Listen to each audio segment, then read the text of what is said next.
So the next force of macro environment is economic environment.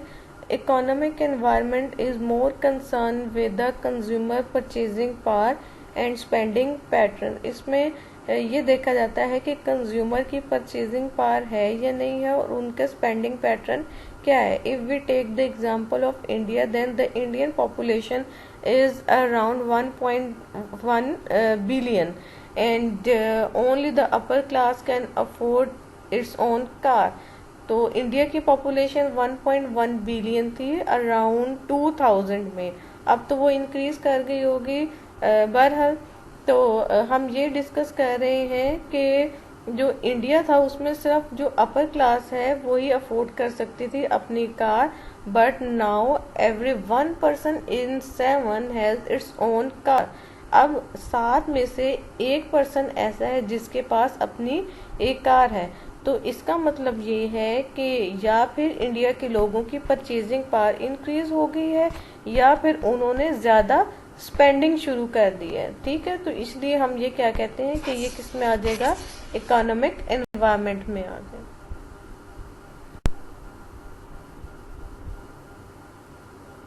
So the changes in income, अगर कोई person है उसकी income increase होती है तो एक तो पॉइंट ये है कि इट्स स्पेंडिंग विल इंक्रीज, और द नेक्स्ट पर्सपेक्टिव ये भी हो सकता है कि हिज और हर सेविंग विल इंक्रीज. तो हम ये कहते हैं कि जब किसी पर्सन की इनकम इंक्रीज होती है तो या फिर वो ज़्यादा स्पेंडिंग करना शुरू कर देता है या फिर वो सेविंग करना शुरू कर देता है. If we talk about value marketing, then it involves way to offer financially cautious buyer greater value. Greater value means the right combination of quality and service at a fair price. तो value marketing है वो ये कहती है कि कुछ लोग हैं वो फाइनेंशियली ज़्यादा कॉशियस होते हैं अपनी स्पेंडिंग में. लाइक अगर उन्हें पैसे खर्च करने तो वो सोच समझ के पैसे खर्च करेंगे. तो इस कंडीशन में what we have to do, we have to provide them better quality. हमने उनको बेटर क्वालिटी प्रोवाइड करनी है but at the fair price. ऐसा नहीं है कि हम क्वालिटी कम दे रहे हैं और प्राइस बहुत ज़्यादा चार्ज की हुई है. हमने क्या करना है इस सिनेरियो में कि अपनी क्वालिटी को भी अच्छा करना है और उनसे प्राइस भी रीजनेबल चार्ज करनी है.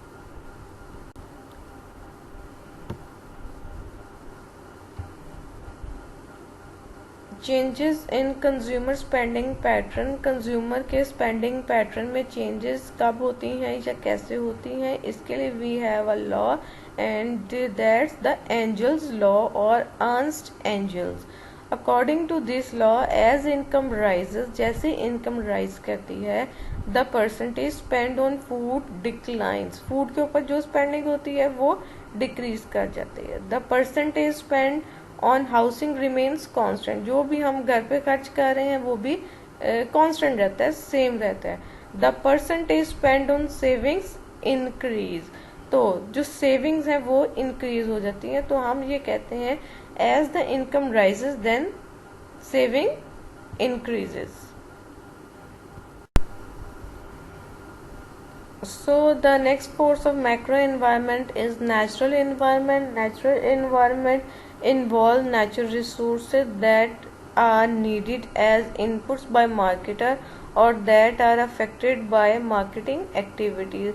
वो सारे resources जो मार्केटर्स को रिक्वायर्ड होते हैं एज इनपुट लाइक प्रोडक्शन में रॉ मटेरियल के लिए, और वो सारे रिसोर्सेज जो मार्केटर्स की एक्टिविटीज़ की वजह से अफेक्ट होते हैं वो हमारे नेचुरल रिसोर्सेज में आ जाते हैं. नेचुरल रिसोर्सेज कौन से हो सकते हैं, like coal, oil, gas, water, wood. ये हमारे क्या है, सारे नेचुरल रिसोर्सेज हैं. अब जो नेचुरल रिसोर्सेज हैं उनमें क्या ट्रेंड चल रहा है, वो ये है कि शॉर्टेज ऑफ रॉ मटेरियल. हमारे पास रॉ मटेरियल की शॉर्टेज हो रही है. क्यों शॉर्टेज हो रही है, क्योंकि हमारी पॉपुलेशन है वो इंक्रीज हो रही है. अब पॉपुलेशन इंक्रीज हो रही है तो जो गवर्नमेंट है उसकी इन्वॉल्वमेंट है वो भी ज़्यादा हो रही है.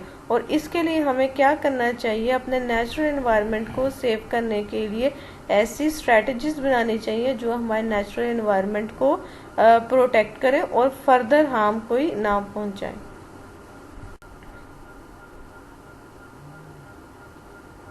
The next force of macro environment is technological environment. Technological environment, it is the most dramatic force in changing the marketplace.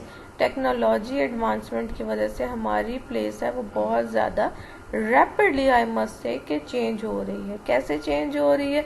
Because new technology की वजह से we can create new product. नई प्रोडक्ट्स आएंगी, नई मार्केट्स को हम explore करेंगे, नई अपॉर्चुनिटीज़ हैं बिजनेसेस के लिए क्रिएट होंगे. टेक्नोलॉजी की वजह से कुछ हमने वंडर्स भी कर लिए और कुछ हमने ब्लंडर्स भी कर लिए हैं. वंडर्स का क्या मतलब है? कुछ इसके एडवांटेजेस हैं. ब्लंडर का मतलब ये है कि कुछ हमने डिसएडवांटेजेस किए हैं. If we talk about wonders, अब क्या हुआ है कि कुछ कंट्रीज ऐसे हैं जहां रोबोटिक सर्जरी स्टार्ट हो गई. That's the wonder of technology. If we talk about blunder of technology, then we can say that we have produce weapons. अब वो हमने वेपन्स बना लिए. वेपन्स किस लिए बनाए हैं? कि हम अपनी पावर है किसी दूसरे कंट्री के ऊपर गेन कर सके.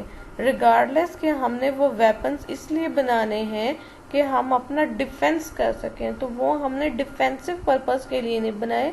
We have produce weapon to get power over other countries.